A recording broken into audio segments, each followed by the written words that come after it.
It's a big day. It's a big day. What you guys have to know about me at this point is that I've been a fan of this lineup of devices since the very first one. I've said it many times here on the channel. We're talking about the Pixel, more importantly, the Pixel 2. With this early look, I've got a bunch of them in front of me. In fact, I've got all but one. The Pixel 2 over here and the Pixel 2 XL. On the far left, slightly blue. Probably my favorite color of the bunch, although the Panda setup over here with the black and white, not bad either. Now the regular Pixel on the left here, a familiar setup. If you've used the previous version of Pixel, this is gonna be super comfy for you when you pick that up. On the XL, things change up just a little bit. The display, which you'll notice here, it kind of curves around a little bit. Now one thing that's different about both these devices compared to other flagships is these forward-facing speakers, which are an immediate standout for me because I'm always asking for it. With this rush for devices to become bezel-less, speakers kind of take a hit. They gotta find another place to go. With the stereo setup, look at this. I'm sitting here like this. We now have the search bar down at the bottom of the screen as opposed to the top. So the smaller of the two, the standard Pixel, has got a 1080p display. And then stepping up to the XL, you have a 1440p display. They're both OLED tech. There's really no excuse now to not have an OLED display. There's a new feature now. We now have the squeeze functionality. So I can just grab onto this here and launch Assistant. It's listening to me already. No Bixby, no Bixby on here. I just squeeze this and it launches. I'm squeezing the frame of the device and it's launching Assistant. We got the fancy wallpaper with the waves coming in beautifully. And if you look very closely, you can see Jack vacationing right over here. There he is with his towel, sunscreen. This orange button, look at this. A little flare. Now something they did is they put the colorful button on certain models. So here you have this kind of bluish green, but if you don't want that, you could just pick up the black version, and this is the executive look. No fancy stuff with the buttons. Now the fingerprint sensor, it's where you expect it to be on the back here. Kind of matte finish, where you might expect to get a bunch of fingerprints. It's not happening so much on these ones. Now if you're completely against the idea of fingerprints, you could go for one of these two colors over here. Even up on the lighter section of the glass, you can see they don't really pick up so much. Now all these devices feature USB Type-C, as you can see here, and quick charge, giving you potentially 7 hours of battery life in a 15-minute charge. Let's go check it out. So today is an unusual day. What you end up with is just a little bit more clarity, a little bit more resolution in the voice. Is this the first Pixel or Nexus device with stereo speakers facing forward? I believe so, isn't it? I've been using these things for a while. You can correct me if I'm wrong, but it's what I've always wanted.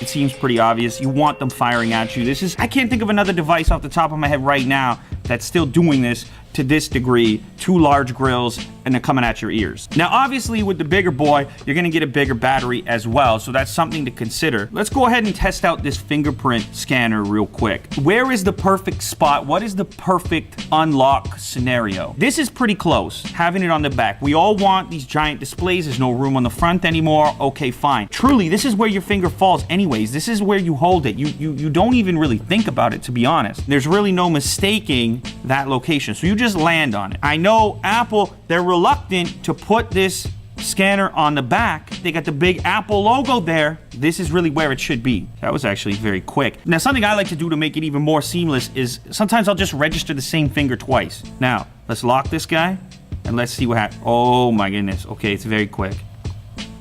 It's a very fast one. Sensor on the back, get used to it. The face thing, trust me, it's not gonna be what you expect. Think about paying for something. What is all this about? There's someone, the cashier standing over there. And then, no. Kaboom. Now what about the camera? You're wondering about the camera. Camera's very important. Now, this one here has a bigger aperture than the last, which should allow for even better performance in low light. 3, 2, 1, kaboom. That's our image. Whoa. Get a quick peek around. And of course, there's you guys in the lens there. And there's me looking at you, looking at me. Okay, let's try this again.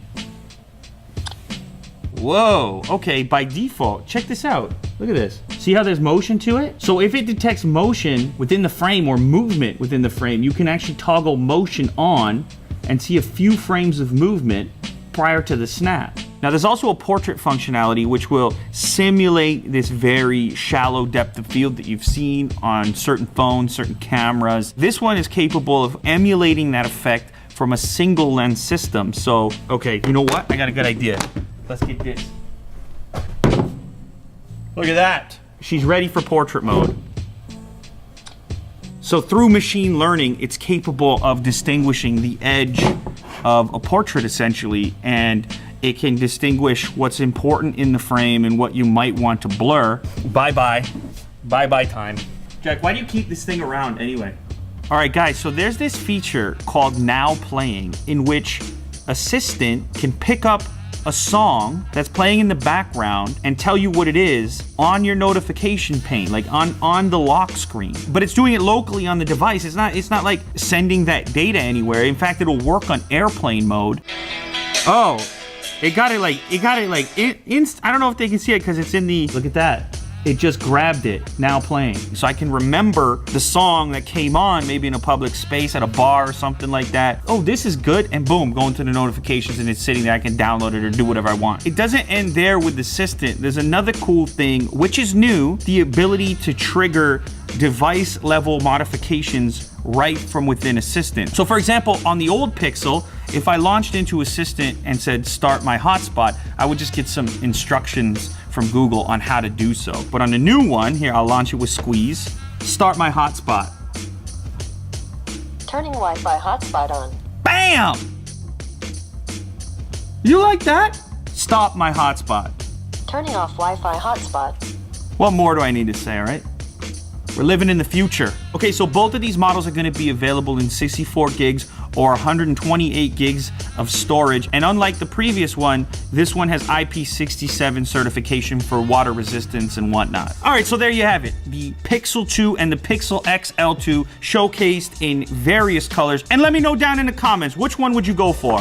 Which color do you like the best? Is it gonna be the panda? Is it gonna be the all white? Is it gonna be the black? Or is it gonna be the sorta, kinda, slightly blue? Remember though, this was just a hands-on, a quick hands-on on the day of announcement, but I'm gonna have a more extensive video. I'm gonna use one of these exclusively for a while, do an unboxing and a review, so make sure to subscribe for that. Also, hit the notification button so you don't miss it. It's gonna happen here first, on Unbox Therapy. That's where.